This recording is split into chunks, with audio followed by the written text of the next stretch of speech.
Hello everyone, good afternoon to all of you. Welcome back once again. Lecture number 6 over the combinations. Okay, तो पिछली class को जहाँ पे हमने leave किया था उसी के आगे हम लोग कंटिन्यू करेंगे। जैसा कि आपको पता होगा कि हम लोग कॉम्बिनेशंस पढ़ रहे हैं, इसमें 5 लेक्चर्स हो चुके हैं और उसी के आगे जो टॉपिक्स रिमेनिंग बचे हुए हैं कॉम्बिनेशंस में आगे प्रोसीड कर रहे हैं। ओके, तो एक क्वेश्चन से आज हम स्टार्ट करेंगे जिससे कुछ कॉन्सेप्ट भी हमें सीखने को मिलेगा और किस तरीके से क्वेश्चंस पूछे जाते हैं वो भी एक प्रोटोटाइप का आइडिया भी लग पाएगा कि किस तरीके से कुछ नए कॉन्सेप्ट्स पे किस तरीके से क्वेश्चंस पूछे जाते हैं। Okay, write down question. A rectangular grid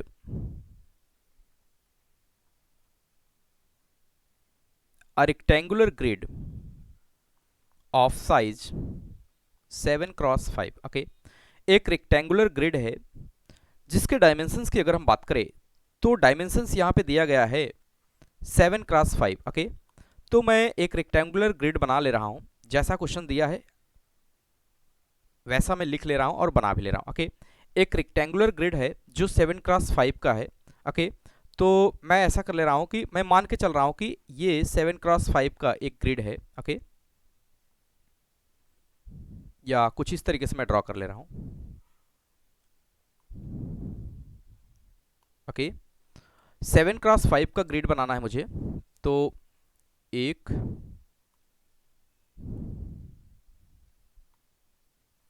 2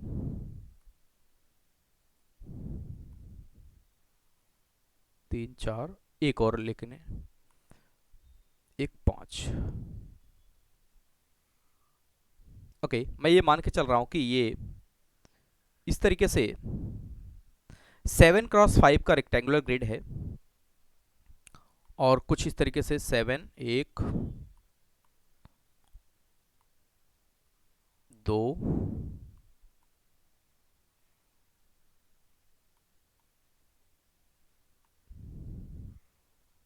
4 and 5 6 7। Okay, तो इस तरीके से अगर हम लोग देखें तो ये 7x5 का एक रेक्टेंगुलर ग्रिड है, जैसा कि मैं इसको मान ले रहा हूं कि 7 इसका लेंथ है और 5 इसका क्या है, ब्रेथ है। 5 यूनिट और सभी जितने भी यहाँ पे डायमेंशंस दिए गए हैं सभी 1 यूनिट है। जैसे अगर इस लेंथ की अगर हम बात करें तो ये 1 यूनिट है और इस लेंथ की अगर हम बात करें तो ये भी 1 यूनिट है। दैट मीन्स कि 1 2 3 4 5 6 7 7 ये यूनिट हो गया और 5 1 2 3 4 5 ये यूनिट हो गया। इसमें जितने भी यूनिट हम चल रहे हैं वो 1 यूनिट का है, वो 1 यूनिट का है। तो इस तरीके से हमारे सामने एक रेक्टेंगुलर ग्रिड दिया गया है जो 7 क्रॉस कितना है, 5 है। ओके, अभी ये क्वेश्चंस का हिस्सा है, ये दिया है मुझे। ओके, रेक्टेंगुलर ग्रिड है जो 7x5 का है। अब क्वेश्चन स्टार्ट होगा कि इसमें किस तरीके से क्वेश्चंस पूछे जाएंगे। तो फर्स्ट क्वेश्चंस को मैं यहाँ पे राइट डाउन कर रहा हूँ। ओके, पहले क्वेश्चंस की अगर हम बात करें तो find total number of rectangles including squares। okay, including squares। okay, जिसमें स्क्वायर्स भी हो possible in this figure. okay, possible in this figure। okay, तो क्वेश्चंस को एक बार मैं रिमाइंड कर रहा हूं कि एक रेक्टेंगुलर ग्रिड दिया गया है जिसका डायमेंशन है 7x5। ओके, जैसा कि फिगर मैंने बना भी दिया और इसमें जो डिस्टेंस है एक एक यूनिट की है। जो ग्रिड यहाँ पे बने हुए हैं वो एक एक यूनिट का है, जैसा कि मैंने बता दिया। ओके, और यहाँ पे हमसे ये पूछा जा रहा है कि इससे जितने भी रेक्टेंगल्स बनेंगे इंक्लूडिंग स्क्वायर्स वो मुझे बता दीजिए। जैसा कि अगर मैं इसमें ड्रॉ करने का यहाँ पे प्रयास करूं, अगर जैसे ये मैंने मान लिया, अगर हमने ये मान लिया कि ये हमारे पास 7x5 का एक रेक्टेंगुलर ग्रिड है। ओके, 7x5 का ये रेक्टेंगुलर ग्रिड है। ओके, जिसका 7 लेंथ है और 5 ब्रेथ है। ओके, और सभी एक एक यूनिट है। इसमें हमसे ये पूछा जा रहा है कि find number of rectangle. That means कि अगर मैं रेक्टेंगल यहाँ पे बनाने का प्रयास करूं, जैसे देखिए मैं ये एक रेक्टेंगल है। ओके, ये क्या है, रेक्टेंगल है। मैं अगर इसको मान लूं तो ये क्या है, एक रेक्टेंगल है जिसमें 1 यूनिट इसकी क्या है, ब्रेथ और 2 यूनिट लेंथ, या ऐसा में हम बोल सकते हैं कि 2 यूनिट इसकी लेंथ है और 1 यूनिट ब्रेथ है। किसी को भी मैं लेंथ और ब्रेथ मान सकता हूं। इसी तरीके से अगर मैं दूसरा रेक्टेंगल बनाने का प्रयास करूं तो इस 7x5 से, तो ये भी क्या है, एक रेक्टेंगल है। ओके, इसी तरीके से अगर मैं और डिफरेंट टाइप के रेक्टेंगल बनाना चाहूं जिसके लेंथ को भी मैं चेंज कर सकता हूं, जैसे 2x3 का 2x3 का रेक्टेंगल इस तरीके से बन पाएगा। ओके, इसी तरीके से मैं और भी बड़े बड़े रेक्टेंगल इसमें बना सकता हूं। तो हमारा क्वेश्चन यहाँ पे यही है कि इस तरीके से कितने नंबर ऑफ रेक्टेंगल्स इसमें फाइंड आउट हो सकेंगे। ओके, लेकिन अब सोचिएगा, समझिएगा, अगर मैं ऐसा बना दूं यहाँ पे, अगर मैं ऐसा बना दूं 2x2 का, तो ये भी तो एक रेक्टेंगल है।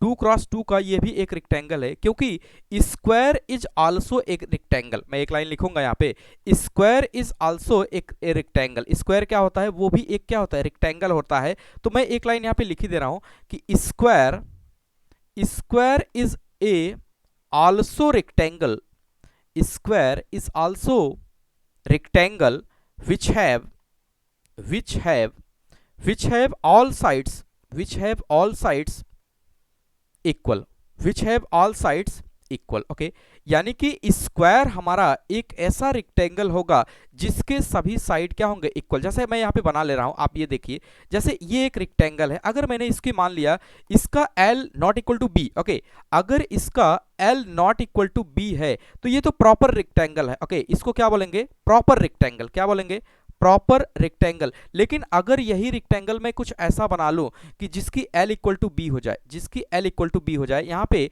अगर ये ब्रेथ है, ओके, अगर ये ब्रेथ है, अगर इसको मैंने ब्रेथ मान लिया, ओके, ये ब्रेथ हो गया, ये L हो गया, तो यहाँ पे L not equal to B, तो ये प्रॉपर रेक्टेंगल है। लेकिन अगर ये L और B यहाँ पे बराबर हो जाए, L और B जब इक्वल हो जाते हैं, L इक्वल टू B, तो इसको हम क्या बोल देंगे, स्क्वायर। ये अभी भी क्या है, अभी भी ये रेक्टेंगल है, अभी भी ये रेक्टेंगल है, लेकिन कैसा रेक्टेंगल है, स्क्वायर टाइप का ये रेक्टेंगल है। कैसा, स्क्वायर टाइप का रेक्टेंगल, क्योंकि इसमें ये साइड इक्वल टू ये है और ये साइड इक्वल टू ये है, लेकिन देखा जाए तो L इक्वल टू बी है, दैट मीन्स कि ये स्क्वायर है। तो इसको हम प्रॉपर रेक्टेंगल बोलेंगे जिसमें L not equal to B होगा, लेकिन जिसमें L इक्वल टू बी होगा उसको क्या बोलेंगे, स्क्वायर बोलेंगे। तो इस तरीके से जब मैं यहाँ पे बनाने का प्रयास करता हूँ, आप देखिएगा जिस तरीके से मैंने यहाँ पे बनाना स्टार्ट किया 7x5 में, अगर मैं इसमें फिर से ड्रॉ करूँ तो देखिए एक जो हम स्क्वायर बनाएंगे वो भी क्या होगा, एक रेक्टेंगल होगा। जैसे ये 2x2 का मैंने ले लिया, ओके, ये 2x2 का मैंने इसमें से काट के निकाल लिया,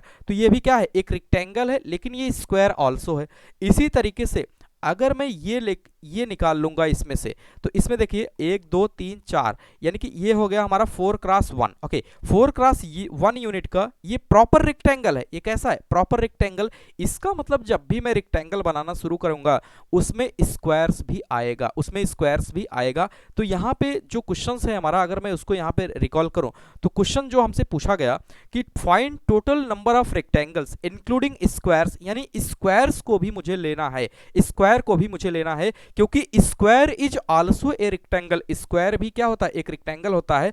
तो टोटल पॉसिबल रेक्टेंगल्स मुझे काउंट करना है, इसका मतलब इसमें स्क्वायर भी शामिल होगा। अब समझने का प्रयास करते हैं कि कोई भी रेक्टेंगल या स्क्वायर बनता कैसे है, कोई भी रेक्टेंगल या स्क्वायर बनता कैसे है। अगर मैं इसको फिर से देखूं, अगर मैं इसको फिर से देखूं और यहाँ पे मैं कुछ समझने का यहाँ पे प्रयास करूं कि ये कैसे बन रहा है, तो समझिएगा, अगर मैं इनको इन लाइंस को ऐसा नाम दे दूं कि ये हॉरिजॉन्टल लाइन 1, इसको मैं नाम दे दूं ये हॉरिजॉन्टल लाइन 2, इसको मैं नाम दे दूं ये हॉरिजॉन्टल लाइन 3, ओके, H3, और ये हॉरिजॉन्टल लाइन 4, ओके, इसी तरीके से ये हॉरिजॉन्टल लाइन H5, इसी तरीके से horizontal line H6।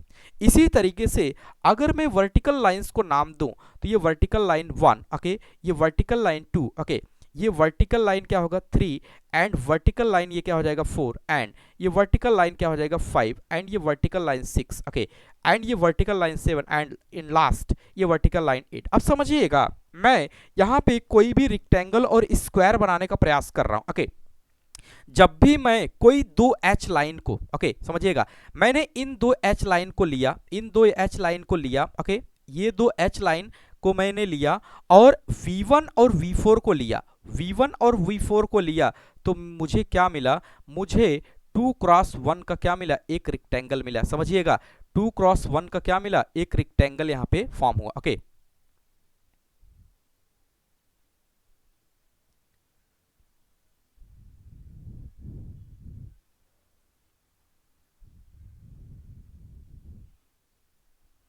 Okay fine, यहां पे जैसे ही H1 और H2 को मैंने काउंट किया, H1 और H2 को मैंने लिया और V3 और V5 को जैसे ही लिया, मुझे क्या मिला, मुझे यहाँ पे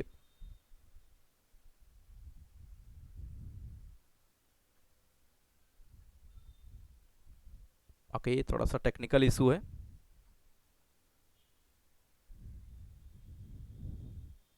ओके, जैसे मैं यहाँ पे ले ले रहा हूँ H3H4 को मैं ले ले रहा हूँ और H3H4 को मैंने ले लिया। ओके,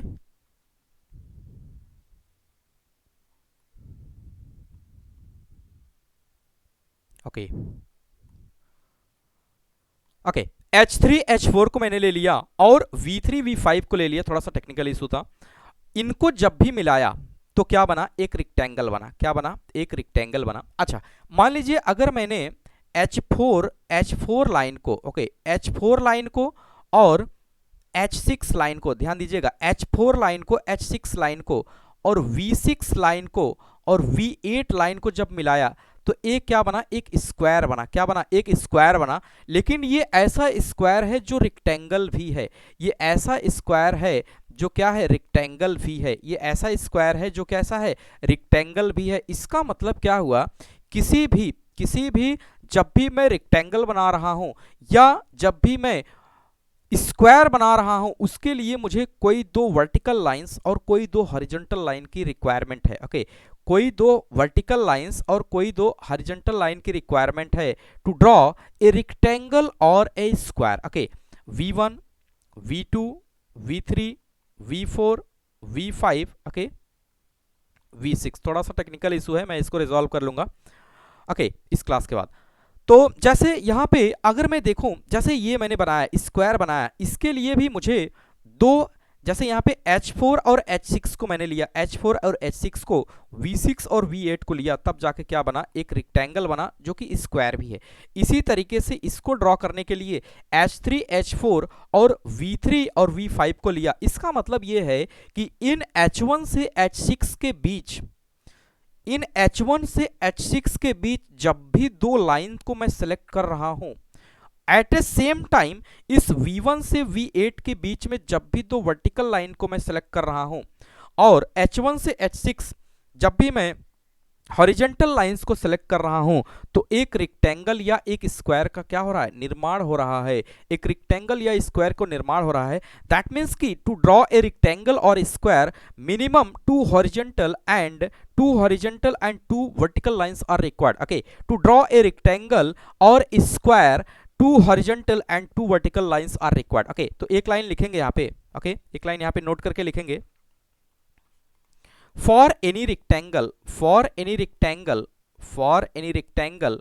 2h का मतलब दो horizontal, okay, and 2v lines, two vertical lines required. Okay, किसी भी, यहाँ पे बात हो रही है रेक्टेंगल्स की, किसी भी रेक्टेंगल को बनाने के लिए दो हॉरिजॉन्टल और दो वर्टिकल लाइंस की रिक्वायरमेंट है। ओके, नेक्स्ट लाइन लिखेंगे। Okay, if we select, okay, if we select any 2h line, any 2h and any 2v, okay, any 2h and 2v lines, okay, 2v lines, then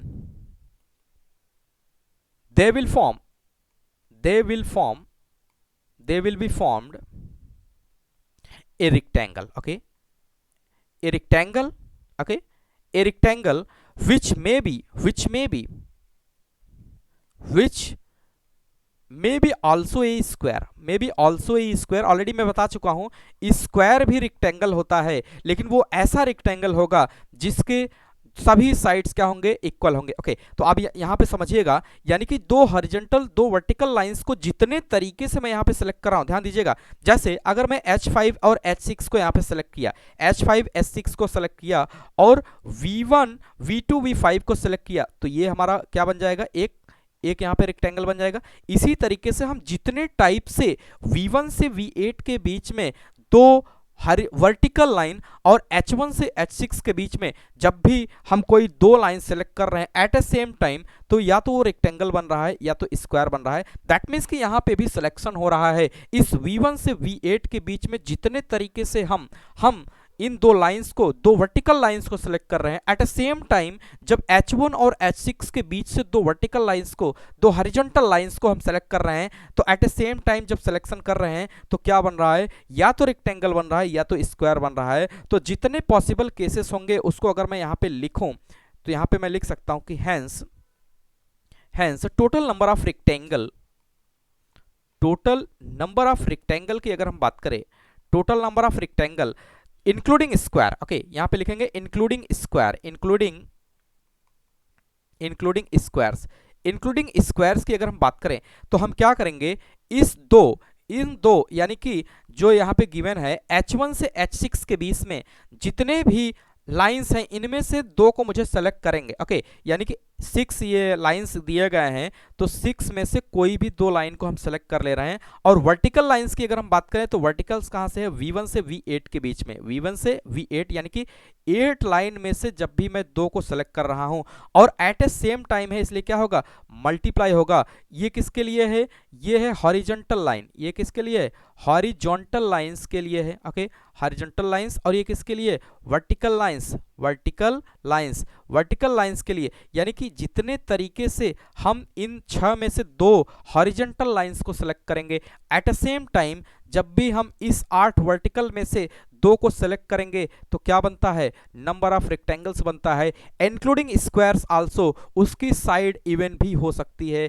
उसकी side equal भी हो सकती है, उसकी side odd भी हो सकती है, यानी कि स्क्वायर भी बन सकता है। तो इसको हम सॉल्व कर लेंगे तो टोटल नंबर ऑफ रेक्टेंगल्स हमें मिल जाएगा, ओके। तो यहां से हम अगर इसको सिंप्लीफाई करें 6 factorial upon 4 factorial 2 factorial into 8 factorial upon 2 factorial और 6 फैक्टोरियल, ओके। इसको सिंप्लीफाई करेंगे तो यहां से आ जाएगा 6 इंटू 5 अपान में 2 लिखेंगे इंटू 8 इंटू 7, ओके अपान में क्या लिखेंगे 2। तो इसको सिंप्लीफाई कर लेंगे 30 अपॉन 2 इंटू 56 अपॉन 2, ओके। और सिंप्लीफाई इसको करेंगे तो 15 इंटू आ जाएगा 28 और इसको 115 थे 120 यानी कि 420, ओके यानी कि 420 ऐसे रेक्टेंगल्स होंगे जिसमें स्क्वायर्स होंगे। तो यहाँ पे जो समझना ये इंपॉर्टेंट था कि कोई भी रेक्टेंगुलर ग्रिड दी रहेगी तो हम क्या करेंगे, उसके हॉरिजॉन्टल लाइंस को काउंट करेंगे, उसके वर्टिकल लाइंस को काउंट करेंगे। और यहाँ पे जो कॉन्सेप्ट है, कॉन्सेप्ट ये है कि जब भी हम किसी दो हॉरिजॉन्टल लाइन को और एट अ सेम टाइम दो वर्टिकल लाइन को सिलेक्ट करेंगे तो हमें क्या मिलेगा, रेक्टेंगल मिलेगा और इंक्लूडिंग स्क्वायर होगा। इंक्लूडिंग क्या होगा, स्क्वायर होगा। उनकी साइड स्क्वायर की साइड के जैसे ही हो सकती हैं, यानी कि लेंथ और ब्रेथ इक्वल हो सकता है, ओके। तो ये इसका फर्स्ट पार्ट था, उम्मीद करते हैं समझ में आ गया होगा। इसके सेकंड पार्ट की तरफ मूव करते हैं, इसके सेकंड पार्ट की तरफ मूव करते हैं, ओके। इसका सेकंड पार्ट ये कहता है कि find number of squares in this figure। इस फिगर में नंबर ऑफ स्क्वायर्स की बात हो रही है, इस फिगर में नंबर ऑफ स्क्वायर्स की बात हो रही है। तो मैं इंसर्ट कर ले रहा हूं इस फिगर को, ओके।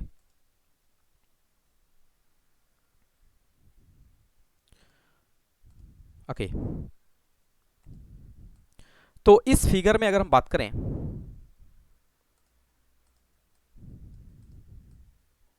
ओके फाइन, यही है हमारा फिगर। तो 7x5 का है। तो अगर इस फिगर की हम बात करें तो इसी में हमसे ये कहा जा रहा है कि इसमें नंबर ऑफ स्क्वायर्स बता दीजिए, फाइंड नंबर ऑफ स्क्वायर्स। अब देखिएगा स्क्वायर के केस में क्या होता है, स्क्वायर के केस में सभी साइड की लेंथ कैसी होती है, सभी साइड की लेंथ इवन या इक्वल होती हैं। जैसे स्क्वायर बनाने के लिए अगर मैं थोड़ा सा कॉन्सेप्ट की बात करें, यहाँ पे थोड़ा सा अगर हम लिखें कि for any square, okay for any square also दो horizontal and 2 vertical lines required, okay. कभी भी जब भी मैं स्क्वायर भी बनाऊंगा तो उसके लिए भी मुझे 2 हॉरिजॉन्टल और 2 वर्टिकल लाइंस रिक्वायर्ड होंगी, okay 2 vertical lines required, okay. लेकिन आप समझिएगा, but not necessary to form square, okay but it's not necessary to it will be formed square, okay. अब समझिएगा, जैसे पिछले क्वेश्चंस में मैंने दिखाया कि ये जरूरी नहीं है, 2 हॉरिजॉन्टल 2 वर्टिकल तो मैंने लिया, लेकिन इसमें रेक्टेंगल और स्क्वायर दोनों इंक्लूड है। लेकिन अभी जो मैं लेने जा रहा हूं क्या ये जरूरी है कि इसमें सभी स्क्वायर्स होंगे? नहीं, इसके लिए मुझे कुछ मेथड्स को यूज करना पड़ेगा। हमें सिंपल काउंटिंग मेथड को यहाँ पे यूज करना पड़ेगा। कौन से मेथड को? सिंपल काउंटिंग मेथड को यहाँ पे यूज करना पड़ेगा। बाकी कोई ट्रिक यहाँ पे काम नहीं करेगी। हम लाइन को सेलेक्ट कर लेंगे तो उसमें रेक्टेंगल भी आ जाएगा, लेकिन मुझे रेक्टेंगल नहीं चाहिए, मुझे प्योर स्क्वायर चाहिए। अब समझिएगा, इसमें स्क्वायर की पॉसिबिलिटी को अगर हम लोग देखें, ओके, तो यहाँ पे मैं लिखूंगा now make cases here. Okay, हम यहाँ पे क्या बनाएंगे? केस बनाएंगे, सिंपल केस बनाएंगे कि 1 क्रॉस 1 का स्क्वायर कैसे होगा, 2 क्रॉस 2 का स्क्वायर कैसे होगा, 3 क्रॉस 3 का स्क्वायर पॉसिबल होगा, 4 क्रॉस 4 का स्क्वायर कितने पॉसिबल होंगे, 5 क्रॉस 5 का। यानी कि हम क्या करेंगे? सिंपल काउंटिंग करेंगे। Okay, by size of square. Now make cases here by size of square. Size of square, square के साइजेस के हिसाब से। Okay, size of squares. तो एटलीस्ट स्मॉलेस्ट साइड की अगर हम बात करें, एटलीस्ट, या ऐसे लिखें, smallest size of square. Okay, smallest size of square, smallest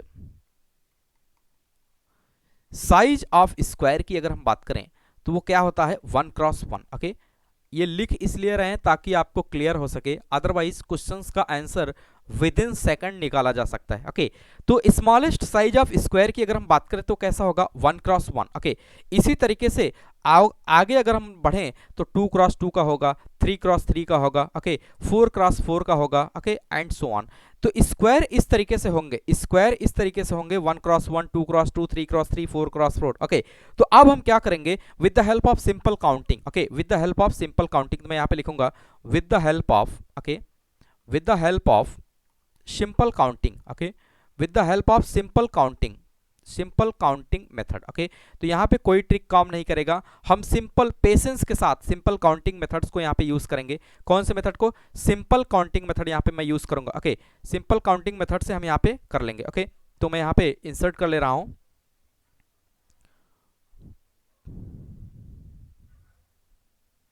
okay, मैं फिर से उस ग्रिड को यहाँ पे इंसर्ट कर ले रहा हूं।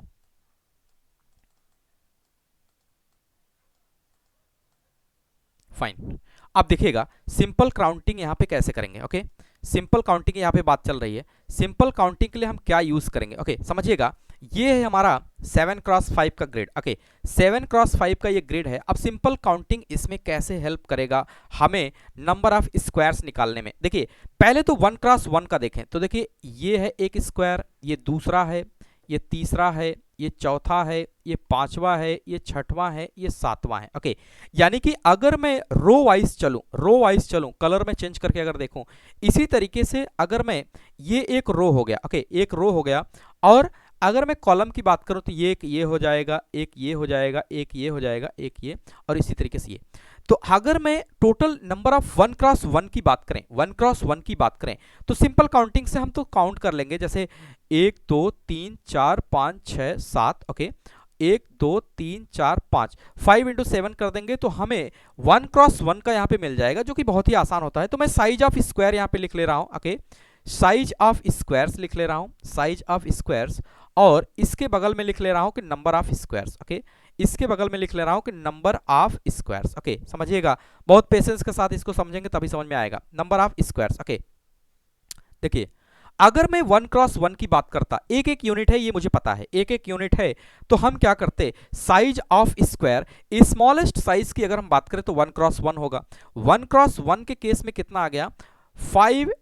5 रो वाइज है, 5 कॉलम में है, 5 कॉलम में है, और 7 रो में है, 7 रो में है। तो हम क्या करेंगे? 5 इंटू 7 कितना आ गया? 5 इंटू 7, दैट मीन्स कि 35 स्क्वायर। 35 स्क्वायर ऐसे होंगे जिनका डायमेंशन कितना होगा? जिनका डायमेंशन होगा 1 क्रॉस 1। 35 यानी कि 5 इंटू 7, 5 इंटू 7, दैट मीन्स कि 35 स्क्वायर्स ऐसे होंगे जिनका डायमेंशन कितना होगा? 1 क्रॉस 1। इसी तरीके से अगर मैं 2 क्रॉस 2 की बात करूं, क्योंकि मुझे स्क्वायर बनाना है, मुझे स्क्वायर बनाना है, लाइन को सेलेक्ट तो करना ही है, लेकिन वो किस वे में करना है, किस वे में करना है, ये इंपॉर्टेंट है। अब 2 क्रॉस 2 के लिए अगर मैं चलूं यहाँ पे, 2 क्रॉस 2 के लिए, अब समझिएगा, मैं यहाँ पे कुछ नाम दे दे रहा हूं ताकि ये क्लियरिटी आ सके कि कौन सी लाइन को मैं यहाँ पे पिकअप कर रहा हूं। ओके, चलिए, 1 क्रॉस 1 तो हो गया, 1 क्रॉस 1 बाई सिंपल काउंटिंग हम यहाँ पे काउंट कर सकते हैं एक एक को। लेकिन अगर मैं यहाँ पे इसको नाम दे दिया H1, H2, H3, H4, H5, H6, इसी तरीके से इसको मैं नाम दे रहा हूं V1, okay, V2, V3, V4, V5, V6, V7, V8। आप समझिएगा, अगर मैं 2 क्रॉस 2 की बात कर रहा हूं, इसका मतलब मुझे इस तरीके से चलना पड़ेगा। अगर मैं रो वाइज चलूं, पहले मैं ये देख ले रहा हूं कि कितने हॉरिजॉन्टल लाइंस रिक्वायर्ड होंगे। तो देखिए, अगर मैं यहां से चल रहा हूं H1 से H2 तक, केवल मैं अभी हॉरिजॉन्टल लाइंस की बात कर रहा हूं, हॉरिजॉन्टल लाइंस को मैं सेलेक्ट कर रहा हूं। H1 से H2 एक हुआ, H2 से H4 कितना हुआ 2, H3 से H5 कितना हुआ 3, और H4 से H6 कितना हुआ 4। यानी कि अगर इस तरीके से मैं देखूं 2 क्रॉस 2 में, तो 4 हॉरिजॉन्टल लाइंस मिलेंगी। 4 कैसी मिलेंगे? हॉरिजॉन्टल।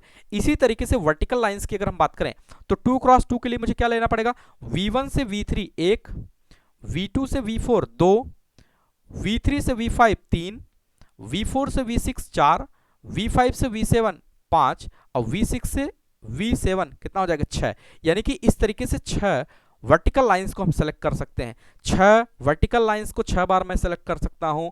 हॉरिजॉन्टल लाइंस की अगर हम बात करें तो कितनी बार सेलेक्ट कर सकते हैं? 4। तो इसको क्या लिखेंगे? 4 क्रॉस 6, यानी कि 24 स्क्वायर्स होंगे, जिसकी यूनिट कितनी होगी? 2 क्रॉस 2। इसी तरीके से हम सिमिलरली अगर 3 क्रॉस 3 की बात करें, तो 3 क्रॉस 3 में हम क्या करेंगे? V1 से अगर मैं इसकी बात करूं, पहले मैं H1 लाइन यानी कि हॉरिजॉन्टल लाइंस की बात कर रहा हूं, तो कहां करेंगे? H1 से H3 1, H1 से H3 1, H2 से H4 2, H3 से H5 3, H4 से H6 कितना हो जाएगा? 4। फिर से करते हैं, H1 से H3 1, ओके, H2 से H4 2, H3 से H5 3, ओके, और H4 से H6 नहीं हो पाएगा। अब देखिएगा, H4 से H6 में ये 4 तो हो जाएगा, लेकिन H4 से H6 में अगर हम देखें तो ये कितने, ये केवल 3-3 का नहीं, 2-2 का बन रहा है, जबकि मुझे 3-3 का स्क्वायर बनाना है। यानी कि H4 से H6 पॉसिबल नहीं होगा। यानी कि इसमें हॉरिजॉन्टल लाइन को सेलेक्ट करने के कितने वे होंगे? 3 वे होंगे। इसी तरीके से वर्टिकल लाइंस को हम सेलेक्ट करें तो V1 से V3 1, V2 से V4 2, V3 से V5 3, V4 से V6 4, ओके, V5 से V7 5, और V6 से V8 नहीं लेंगे। क्यों? क्योंकि ये कितने का बनेगा? ये कितने का ये बनेगा? 2 का बनेगा। मुझे 3-3 का चाहिए, तो इसमें कितना आ जाएगा? 5 आ जाएगा। इसमें कितना आ जाएगा? काउंट 5। तो नंबर ऑफ स्क्वायर्स की बात करें तो कितना आ जाएगा? 15। इसी तरीके से 4 क्रॉस 4 की बात करें तो 4 क्रॉस 4 में नंबर ऑफ हॉरिजॉन्टल लाइंस की अगर हम बात करें तो कितना आएगा? सिर्फ देखिए, H1 से H4 1, और H2 से H5 2। अब मैं H3 से H1 से क्या कहां तक लेंगे? 1 2 3 4, H5 तक, H1 से H5 तक 1, H2 से H6 2। यानी कि हॉरिजॉन्टल लाइंस को केवल 2 ही मैं ले सकता हूं। हॉरिजॉन्टल लाइंस को हम कितना ले सकते हैं? 2 ही ले सकते हैं। और वर्टिकल लाइंस की अगर हम बात करें, हम स्क्वायर्स के केस में ले रहे हैं, तो V1 से कहां तक लेंगे? हम जो स्क्वायर्स बना रहे हैं 4 क्रॉस 4 का है, V1 से V5, ओके, V2 से V6, V3 से V7, V4 से V8। यानी कि कितना हो जाएगा? 2, और यहाँ पे कितना हो जाएगा? 4। यानी कि 4 केस आ रहे हैं। और तो यहाँ पे अगर हम लोग देखें तो कितना आ जाएगा? 8 ऐसे स्क्वायर्स बनेंगे जिसमें 2 हॉरिजॉन्टल लाइंस को यूज करेंगे, 4 टाइम्स वर्टिकल लाइंस को यूज करेंगे। 4 क्रॉस 4 का 8 स्क्वायर बनेगा। इसी तरीके से 5 क्रॉस 5 की अगर हम बात करें तो एक लाइन हमारा हॉरिजॉन्टल में मिलेगा H1 से H6। इसी तरीके से वर्टिकल की अगर हम बात करें तो V1 से V6 तक मिलेगा, फिर V2 से V7 तक मिलेगा, उसके बाद नहीं मिल पाएगा। यानी कि 3 बार मिलेगा कि V1 से V6, V2 से V7 और V3 से V8। यानी कि 5 क्रॉस 5 में 1 क्रॉस 3, यानी कि 3 बार वर्टिकल लाइंस को हम ले सकते हैं 5 यूनिट में, और एक बार 5 यूनिट में वर्टिकल जो हमारा दिया गया है वर्टिकल लाइंस उसको यानी कि हॉरिजॉन्टल को हम एक बार काउंट करेंगे, वर्टिकल को 3 बार काउंट कर सकते हैं, तो टोटल कितना आ जाएगा 3। अब total number of square 6 cross 6 का पॉसिबल नहीं होगा, आप देख सकते हैं फिगर में 6 क्रॉस 6 का स्क्वायर इसमें पॉसिबल नहीं होगा। वर्टिकल लाइंस तो है लेकिन हॉरिजॉन्टल लाइंस तो है। यहाँ पे अगर मैं H1 से H6 तक देखूं, H1 से H6 तक अगर हम देखें तो देखिएगा कि अगर मैं यहां पे देखूं कि ये लाइंस, इन लाइंस को अगर हम लोग देखें,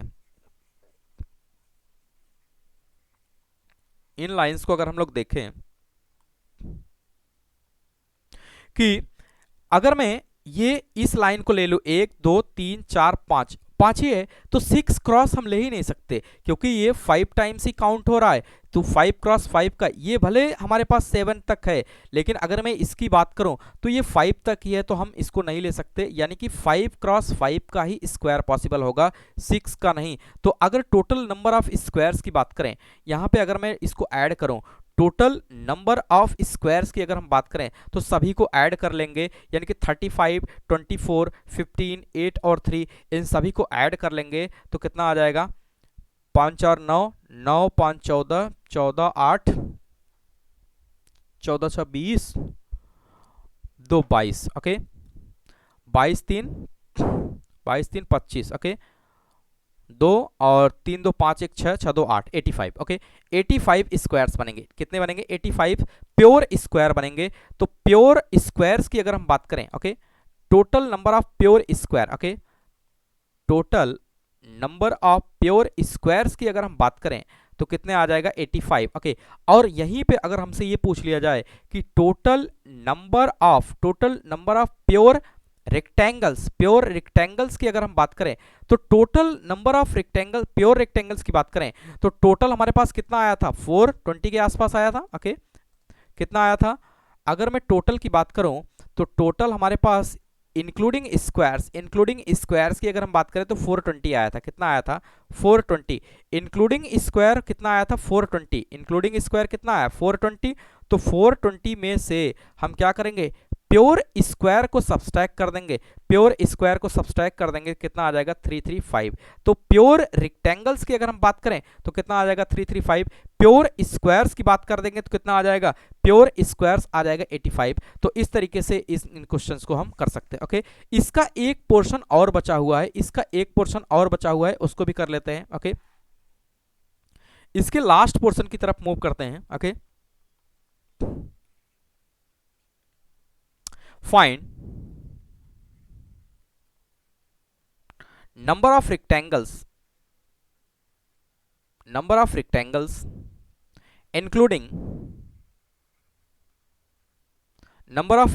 including squares whose both sides length are even unit okay. यानी कि अब मुझे रेक्टेंगल्स निकालना है okay. Find number of rectangles including square okay. Including क्या निकालना है, स्क्वायर्स निकालना है ओके। इंक्लूडिंग स्क्वायर निकालना है। Find number of rectangles including squares whose both side length are even. मतलब मुझे ऐसा रेक्टेंगल निकालना है, या नंबर ऑफ स्क्वायर्स की बात करें ओके, नंबर ऑफ स्क्वायर्स ही चाहे मुझे कह दें कि ऐसे रेक्टेंगल्स निकालना है जिनके इवन हो, इंक्लूडिंग स्क्वायर्स हो, और जिनके साइड लेंथ कैसे हो, इवन हो ओके। तो अब समझिएगा, अगर मैं यहाँ पे हॉरिजॉन्टल के लिए अगर मैं ऐसे करूं 2H लाइन के लिए अलग मैं देख लूं ओके, 2H लाइन के लिए अलग मैं बना लूं और 2V लाइंस के लिए, क्योंकि मैं रेक्टेंगल बनाऊं या स्क्वायर्स बनाऊं 2H लाइंस मुझे रिक्वायर्ड होगी, 2H लाइंस और 2V लाइंस, और एट ए सेम टाइम लेंगे, इसलिए यहाँ पे क्या कर दे रहे हैं मल्टीप्लाई कर दे रहे हैं, और बाकी मुझे सिलेक्शंस की रिक्वायर्ड है। अब देखिए, अगर मैं इवन लेंथ की बात करूं, इवन लेंथ में क्या क्या आता है, इवन लेंथ में डिस्टेंस इक्वल टू 2 यूनिट आएगा ओके। डिस्टेंस इक्वल टू कितना आ जाएगा 4 यूनिट, डिस्टेंस इक्वल टू कितना आ जाएगा 6 यूनिट ओके। क्योंकि यहाँ पे अगर वर्टिकल्स की बात करें तो 6 पॉसिबल होगा। 6 वर्टिकल की बात करें तो 6 पॉसिबल होगा, लेकिन हॉरिजॉन्टल की अगर हम बात करें, सॉरी हॉरिजॉन्टल लाइंस में अगर हम लोग देखें तो 6 पॉसिबल नहीं है, वर्टिकल में 6 पॉसिबल है। ऐसे ही वर्टिकल लाइंस में अगर d इक्वल टू 2 लिखेंगे distance, okay, distance equal to 4 unit, distance equal to कितना लिखेंगे 6 यूनिट, ओके। 2 यूनिट की अगर हम बात करें तो इस फिगर पे देखिए, आप गौर से देखिए इस फिगर को, इस फिगर को अगर मैं देखूं,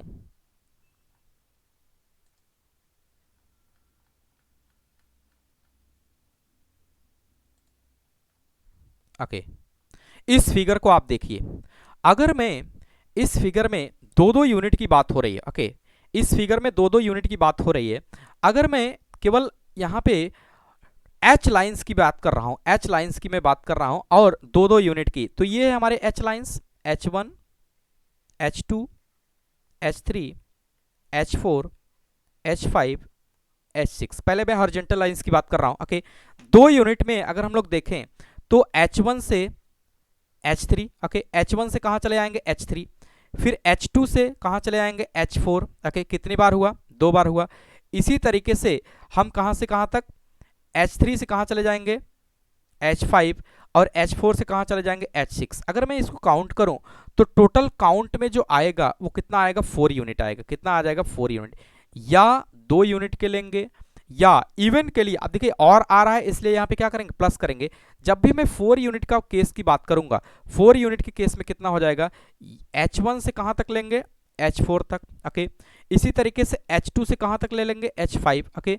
इसी तरीके से H3 से कहाँ ले लेंगे H6। तो टोटल अगर हम काउंट करेंगे तो यहाँ पे कितना आ जाएगा, सिर्फ 2 यूनिट आ जाएगा। कितनी बार, 2 बार। अगर 4 यूनिट की हम बात करें, 4 यूनिट का लेंथ हम ले रहे हैं, तो एक यहाँ से H1 से कहाँ चले जाएंगे, 1 2 3 4 यहाँ तक H5 तक, H1 से कहाँ चले जाएंगे H5, फिर H2 से H6 चले जाएंगे, केवल 2 बार काउंट होगा, यानी कि 2 बार हम 4 लाइंस को ले सकते हैं। 6 लाइंस की अगर हम बात करें तो देखिए 1 से 6 में केवल 5 यूनिट आ रहा है, इसका मतलब यहाँ पे क्या आ जाएगा 0, यानी कि हम 2H लाइन को इतने तरीके से ले सकते हैं। इवन के केस में 2 यूनिट के केस में 4 बार, और d इक्वल टू 4 यूनिट के केस में कितनी बार ले सकते हैं 2 बार, और d इक्वल टू 6 के केस में 0 बार ले सकते हैं। ऐसे ही वर्टिकल लाइंस को, वर्टिकल लाइंस के केस में अगर हम लोग देखें, वर्टिकल लाइंस के केस में इसी तरीके से मैं वर्टिकल को बना ले रहा हूं, ओके।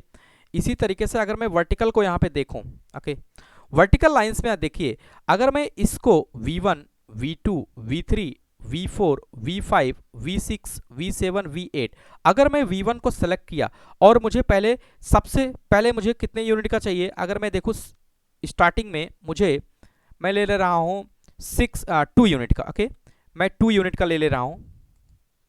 2 यूनिट का अगर मैं डिस्टेंस लूंगा यहाँ पे 2 यूनिट का डिस्टेंस, तो V1 से V3 1, V2 से V4 2, ऐसे V3 से V5, V4 से V6, V5 से V7, V6 से V8, अगर मैं काउंट करूं तो यहाँ पे आ जाएगा 6 टाइम्स। कितने टाइम्स ले सकते हैं 6 टाइम्स। और अगर मैं d इक्वल टू 4, अगर 4 यूनिट का लेंथ मैं ले रहा हूं तो इसमें देखिए कितना हो जाएगा, V1 से 1 2 3 4 V5 तक 1 बार, V2 से V7 2 बार, V3 से V8 3 बार, ओके। कितनी बार ले सकते हैं, V1 से V4 1 2 3 4, ओके, 4 यूनिट का मुझे लेना है, okay. d equal to 4 unit 1 2 3 4, यानी V5 तक लेंगे। इसी तरीके से V2 से V6 तक 2 बार हो गया, V3 से V7 तक 3 बार, V4 से V8 कितना बार हो गया 4 बार। कितनी बार काउंट कर सकते हैं 4 बार, ओके। इसी तरीके से 6 यूनिट को अगर हम लेंगे तो V1 से यहाँ पे देखिए 1 2 3 4 5 6, ओके, 6 यूनिट में हम कहाँ से V1 से V7 तक लेंगे और V2 से V8 2 बार सिर्फ काउंट कर सकते हैं, यानी वर्टिकल लाइंस को हम 2 बार ले सकते हैं। और सभी एट ए टाइम लेना है, सभी एट ए टाइम लेना है, यानी कि 2H लाइंस को हम कितने तरीके से ले सकते हैं, 2 यूनिट को 4 बार ले सकते हैं, 4 यूनिट को 2 बार ले सकते हैं, 6 यूनिट को नहीं ले सकते हैं। इसी तरीके से वर्टिकल लाइंस के केस में अगर हम लोग देखें तो 2 यूनिट की डिस्टेंस को 6 बार ले सकते हैं, या 4 यूनिट की डिस्टेंस को 4 बार ले सकते हैं, या 6 यूनिट के डिस्टेंस को 2 बार ले सकते हैं, एट अ सेम टाइम लेना है, तभी जाके ये रेक्टेंगल बनेगा, तभी जाके ये स्क्वायर बनेगा इवन साइड के लिए। इसका मतलब टोटल नंबर ऑफ, अगर मैं वेज की बात करूं तो हमारे पास कितना हो जाएगा, 6 + 4 + 2, इसको मल्टीप्लाई कर देंगे तो कितना हो जाएगा, 8 इंटू 6 4 10 2 12, 12 4 2 6 हो जाएगा। ओके, 4 इंटू कितना लिखेंगे यहाँ पे, 6। ओके, 6 इंटू 12, तो 12 छक कितना हो जाएगा, 72। यानी कि 72 ऐसे रेक्टेंगल्स होंगे जिनके साइड लेंथ कैसे होंगे, इवन होंगे, जिनके साइड लेंथ कैसे होंगे, इवन होंगे। ऐसे रेक्टेंगल्स होंगे जिसमें स्क्वायर भी इंक्लूड होगा, जिसमें स्क्वायर भी इंक्लूड होगा, और वो कैसे होंगे, इवन होंगे। वो कैसे होंगे, इवन होंगे। ओके, तो उम्मीद करते हैं ये समझ में आ गया होगा। तो इस तरीके के क्वेश्चंस को बहुत ही बखूबी आराम से किया जाता है, ताकि पेशेंस के साथ आप रेक्टेंगुलर ग्रिड को बनाइए। और इसमें अगर देखा जाए तो केवल यही क्वेश्चंस पॉसिबल होता है, और कोई भी क्वेश्चंस इस तरीके से इसमें पूछा नहीं जाता है। ओके, तो अगर मैं क्वेश्चंस की बात करूं तो यही क्वेश्चंस इसमें ज़्यादातर पूछा जाता है। ओके, आगे अगर हम लोग देखें तो एक क्वेश्चन कर लेते हैं, जो कि आज का लास्ट क्वेश्चन रहेगा। Okay, right on a question. ये क्वेश्चन पूछा गया है JEE mains, IIT JEE mains में, ये 2021 फरवरी में। ओके, 2001 फरवरी में, कल के कॉन्सेप्ट के ऊपर है ये। ओके, तो इसको कर लेते हैं फट से, और जो कि आज का लास्ट क्वेश्चन होगा, प्रैक्टिस के तौर पे मैं इसको करा दे रहा हूँ। ओके, आईआईटी जेई मेंस 2021 फरवरी में ये पूछा गया है। क्वेश्चन कुछ इस तरीके से, ए scientific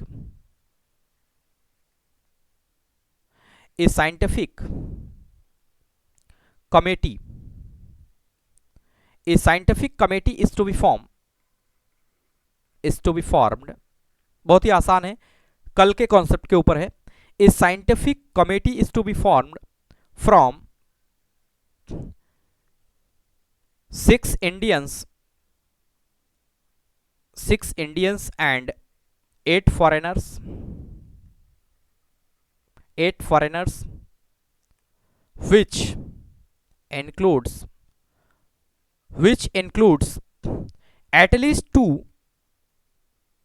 which includes at least two Indians and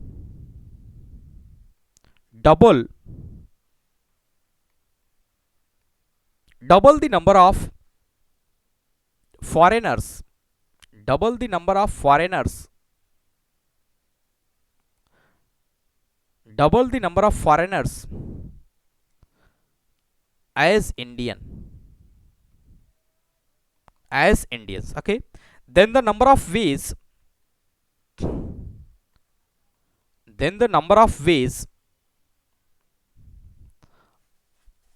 the committee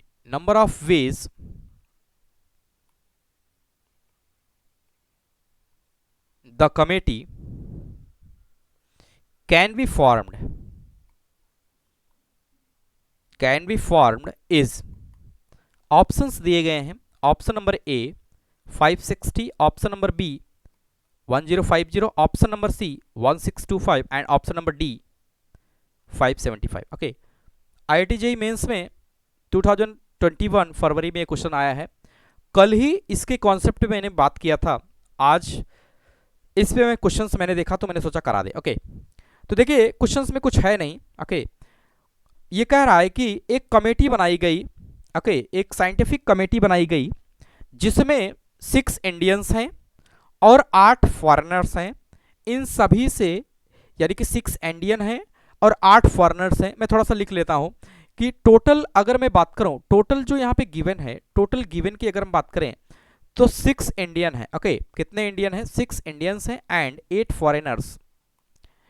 foreigners हैं। ओके, मैं लिख ले रहा हूं 6 इंडियंस और 8 फॉरेनर में से मिला के एक साइंटिफिक कमेटी बनाई गई, जिसमें कुछ कंडीशंस हैं। उन कंडीशंस को हम लिख लेते हैं। एटलीस्ट 2 इंडियंस, 2 इंडियन एटलीस्ट, इस कमेटी को बनाने के लिए एटलीस्ट 2 इंडियन रिक्वायर्ड। ओके, तो एटलीस्ट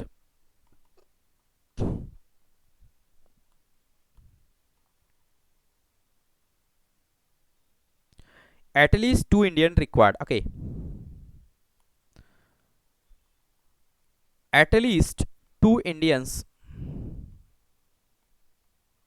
रिक्वायर्ड। ओके, तो जो कंडीशंस होता है उसको, उस पे हमारी पहली नज़र होती है। कंडीशंस फुलफिल करना पहला मोटो होता है। तो एटलीस्ट 2 इंडियंस रिक्वायर्ड, एक कमेटी का निर्माण करना है जिसमें फॉरेनर्स के ऊपर कोई भी बात नहीं कही गई है, फॉरेनर्स के ऊपर कोई भी बात नहीं कही गई है। ओके, बस फॉरेनर के लिए एक कंडीशन है कि जितने नंबर ऑफ इंडियंस होंगे उसके डबल फॉरेनर होंगे। तो ये केस मेकिंग का है, सिंपल काउंटिंग है, सिंपल केस मेकिंग का क्वेश्चन है। तो अगर मैं केसेस यहाँ पे डिस्कस करूं और बनाऊं, केसेस की अगर हम बात करें तो इंडियन को एक तरफ ले रहे हैं। ओके, इंडियंस और फॉरेनर्स। ओके, फॉरेनर्स को अगर मैं यहां पे कर दूं फॉरेनर्स, तो यहां पे इंडियन और फॉरेनर में जो रिलेशनशिप दिया गया है कि एटलीस्ट 2 इंडियंस को रिक्वायर्ड, तो मैं 2 इंडियंस ले रहा हूं, लेकिन ये कहा जा रहा है उसी समय उसके डबल नंबर ऑफ फॉरेनर को लिया जाता है। इसका मतलब फॉरेनर को कितना लिया जाएगा, 4। अगला अगर हम बात करें तो इंडियन को एटलीस्ट 2 से ज्यादा कितना ले सकते हैं, 3, और फॉरेनर कितना हो जाएगा, 6, इसका डबल कितना हो जाएगा, 6। इसी तरीके से इंडियंस को अगर हम 4 ले लें तो फॉरेनर कितना हो जाएगा, 8। अब समझिएगा, समझिएगा, इंडियंस की संख्या अभी भी है, 4 से मैं 5 कर सकता हूं, 5 कर सकता हूं, लेकिन क्या फॉरेनर की संख्या 10 है, नहीं है। फॉरेनर की यहां पे संख्या कितनी दी गई है, फॉरेनर की यहां पे संख्या मैक्स टू मैक्स कितना दिया गया है, टोटल यहां पे 8 ही दिया गया है। तो क्या मैं 10 कर पाऊंगा, नहीं कर पाऊंगा, केवल 8 फॉरेनर यहां पे गिवन है। इसका मतलब अगर मैं यहां पे इंडियन की संख्या में 5 ले लेता, 5 ले लेता, तो फॉरेनर कितना करना पड़ेगा, 10 करना पड़ेगा। इसी तरीके से मैक्स टू मैक्स में इंडियंस को कितना ले सकता हूं, 6, क्योंकि 6 इंडियन गिवन है, तो हम फॉरेनर कितना लेंगे, 12। लेकिन क्या ये दोनों केस गिवन है, नहीं, ये हमारे केस का हिस्सा नहीं होगा, क्योंकि नंबर ऑफ फॉरेनर्स कितने हैं, टोटल फॉरेनर 8 हैं। तो हमें सिर्फ ये केस लेना पड़ेगा, ये 3 केस लेना पड़ेगा, और इन केस को क्या करना पड़ेगा, रॉन्ग केस, ये हमारे कैसे होंगे, रॉन्ग केस, और रॉन्ग केस को हमें क्या करना रहेगा, लीव करना रहेगा। इसका मतलब ये है कि टोटल 6 इंडियन में से, टोटल 6 इंडियन में से मैं 2 को जब भी सिलेक्ट करूंगा, एट ए सेम टाइम जब 8 फॉरेनर में से मैं 4 फॉरेनर को सिलेक्ट करूंगा एट ए सेम टाइम, तो 6 मेंबर की एक कमेटी बन जाएगी। क्या बनेगी, एक 6 नंबर की कमेटी बन जाएगी। इसी तरीके से अगर मैं इस 6 इंडियन में से जब भी मैं 3 को सेलेक्ट करूंगा, एट ए सेम टाइम जब मैं 6 फॉरेनर को भी सिलेक्ट करेंगे, तो 9 मेंबर की एक क्या बनेगी, कमेटी बनेगी। And similarly at the same time when we select the 4 Indians out of 6 Indian, जब भी मैं 6 इंडियन में से 4 इंडियन को सिलेक्ट करूंगा, उसी समय मैं 8 फॉरेनर को 8 में से 8 को सेलेक्ट कर लूंगा, तो 12 मेंबर की एक क्या बनेगी, कमेटी बनेगी। ऐसा मुझे करना है, ऐसा मुझे क्या है, करना है। तो मैं कर लेता हूं, सिलेक्ट कर लेता हूं। अगर मैं यहां पे लिखूं टोटल नंबर ऑफ वेज की बात करें, okay, total number of ways की बात करें, टोटल नंबर ऑफ वेज क्या हो जाएगा, इन केसेस को अब मैं यहां पे लिख लूंगा। इन 6 इंडियन में से जब भी मैं 2 को सेलेक्ट करता हूं, एट द सेम टाइम इस 8 में से जब भी मैं 4 को सेलेक्ट कर रहा हूं, तो क्या बन जाएगा, ये बन जाएगा एक कमेटी। इसको मैं लिख दे रहा हूं कमेटी 1। ओके, कमेटी बनाने का एक तरीका, ये कमेटी बनाने का पहला तरीका है, कमेटी बनाने का ये क्या है, पहला तरीका है, ये भी हमारा आंसर है। और ऐसा भी कर सकते हैं, जब मैं इस 6 इंडियन में से 3 को सेलेक्ट करूंगा, इन 6 इंडियन में से 3 को सेलेक्ट करूंगा एट ए सेम टाइम, इसीलिए मल्टीप्लाई कर रहे हैं, एट ए सेम टाइम जब मैं इन 8 में से इसके डबल यानी 6 को सेलेक्ट करेंगे, तो भी क्या बनेगा, एक कमेटी बनेगी, दूसरी कमेटी बनेगी, लेकिन वो मेंबर कितने होंगे, 9 होंगे। इसमें 6 मेंबर की कमेटी बन रही है। इसी तरीके से और अगर मैं 6 में से 4 इंडियन को सेलेक्ट करूं, एट ए सेम टाइम 8 में से हम क्या करेंगे, 8 फॉरेनर को भी सिलेक्ट करेंगे, तो 12 मेंबर की एक कमेटी बनेगी। इन 12 मेंबर की कमेटी बनेगी, और इन 12 मेंबर की जब कमेटी बनेगी तो ये अलग होगी, ये अलग होगी किससे, 9 मेंबर की, और ये किससे, 6 मेंबर की कमेटी से। लेकिन एज पर द क्वेश्चंस कि इंडियंस को जितना लेना है उसके डबल नंबर ऑफ फॉरेनर्स को लेना है, साइंटिफिक कमेटी का निर्माण करना है, तो ये हमारे टोटल क्या हो जाएंगे, वेज हो जाएंगे। अब इसको मुझे क्या करना पड़े, सिंप्लीफाई करना है, सिंपल वे में, बच्चों का खेल है, सिंप्लीफाई कर लेंगे। 6 factorial upon 4 factorial into 2 factorial, into की अगर हम बात करेंगे तो 8 factorial, okay, 8 factorial upon 4 factorial, okay, 4 factorial into कितना लिखेंगे, 4 factorial, okay, plus 6 factorial upon 3 factorial into क्या लिखेंगे, 3 factorial into 8 factorial 8 factorial upon 2 factorial 6 factorial. Okay, simple है, बहुत ही आसान है, कैलकुलेशन है सिर्फ। ओके, आगे अगर हम लोग बढ़ें तो लास्ट वाले को, इसको भी मैं ऐड कर ले रहा हूं, 6 फैक्टोरियल अपॉन कितना लिखेंगे, 4 फैक्टोरियल 2 फैक्टोरियल। ऑलराइट, और लास्ट वाले में देखिए एनसीएन की वैल्यू मैं यहाँ पे नोट करके लिख भी दे रहा हूँ कि एनसीएन की वैल्यू मैं बता रखा हूँ, एनसीएन ऑलवेज कितना आता है, 1 आता है। इसी हिसाब से 8C8 की वैल्यू भी कितना आएगी, 1 आएगी। ओके, तो मैं डायरेक्ट इसकी वैल्यू को यहाँ पे प्लेस कर दे रहा हूँ, 8C8 की वैल्यू कितनी आएगी, 1। ओके, जस्ट सिंप्लीफाई करेंगे इसको तो 6 फैक्टोरियल को मैं लिख सकता हूँ 6 इंटू 5 अपान में क्या लिखेंगे, 2। यहाँ पे मैं लिख सकता हूँ 8 इंटू 7 इंटू 6 इंटू 5 अपान में क्या लिखेंगे, 4 इंटू 3 इंटू 2। ओके, इसको अगर हम सिंप्लीफाई करें यहाँ पे तो हो जाएगा 6 इंटू 5 इंटू 4 अपान में क्या लिखेंगे, 3 into 2। Alright, 8 into 7 into 6 cancel हो जाएगा। ओके, 6 यहाँ पे कैंसिल हो जाएगा। अपान में अगर हम लोग देखें तो मैं यहाँ पे लिख सकता हूँ 2 प्लस 6 इंटू 5 अपान में 2 लिखेंगे इंटू 1। ओके, ऑलराइट, कट, इसको कैंसिल आउट करेंगे, सॉल्व करेंगे, यहाँ पे कितना आ जाएगा, 15 आ जाएगा। ओके, और ये कितना आ जाएगा, 4 दूंगा 8, ये कैंसिल हो जाएगा, और 3 दूंगा 6। ओके, तो 7 दूंगा 14, 14 पचे 70। ओके, कितना आ जाएगा, 70 प्लस यहाँ पे अगर हम बात करें 2 तिहाई 6, 6 कैंसिल हो जाएगा, 5 चौके कितना बचेगा, 20। ओके, और यहाँ पे कितना बचेगा, 2 चौके 8, 4 2 चौके 8, 4 सत्ते 28। ओके, ये बचेगा, और यहाँ पे कितना हो जाएगा, 2 तिहाई 6। ओके, 2 तिहाई 6, और यहाँ पे कितना आ जाएगा, 5 तिहाई 15, 15 इंटू 1। ओके, आगे बढ़ते हैं, 15 सत्ते 105, दैट मीन्स की 1050। ओके, प्लस 28 दूना 56, तो कितना आ जाएगा, 560। ओके, यहाँ पे कितना आ जाएगा, 15। ओके, इसको ऐड ऑन करेंगे तो ऐड कर लेंगे तो कितना आ जाएगा, 1625। ओके, 1625, ये टोटल नंबर ऑफ वेज हो जाएंगे। ऑप्शंस की अगर हम बात करें तो 1625, दैट मीन्स कि option number C will be the correct answer. Okay, तो बहुत ही आसान है, कुछ भी इसमें था नहीं, इसमें सिर्फ हमें केसेस बनाने थे, जैसा कि मैं पिछली क्लास में डिस्कस कर चुका हूं कि केस को किस तरीके से बनाते हैं। ओके, केस को जैसे ही आप बना लेंगे तो बिल्कुल आसानी से ये सॉल्व हो जाएगा। ओके, तो मिलते हैं नेक्स्ट क्लास में कुछ नए टॉपिक्स के साथ, नए कॉन्सेप्ट को डिस्कस करेंगे। ओके, और इस तरीके से क्वेश्चन फ्रिक्वेंटली पूछे भी जाते हैं जो रेक्टेंगुलर ग्रिड पे आज हमने डिस्कस किया। और डिस्क्रिप्शन को चेक करना ना भूलें, क्योंकि डिस्क्रिप्शन में थोड़ी देर में मैं लिंक प्रोवाइड कर देता हूं जहां से आप नोट्स को डाउनलोड कर सकते हैं। ओके, उम्मीद करते हैं समझ में आ गया होगा। और नेक्स्ट क्लास में हम कुछ स्पेशल टाइप के केस को डिस्कस करेंगे, कुछ फार्मूले को डिस्कस करेंगे जिसपे बेसिक क्वेश्चंस पूछे जाते हैं जो एग्जाम में आपके बोर्ड और IIT JEE दोनों में पूछे जाते हैं। ओके, तो उम्मीद करते हैं समझ में आया होगा। और मुझे ऐसा लग रहा है कि आने वाले अपकमिंग क्लास में 1 या 2 क्लास में कॉम्बिनेशंस फिनिश हो जाएगा, तो फिर हम स्टार्ट करेंगे परमुटेशन। ओके, परमुटेशन को फिनिश करेंगे, after that we will move on the probability. Okay, तो मिलते हैं नेक्स्ट क्लास में, तब तक के लिए बाय बाय, थैंक यू।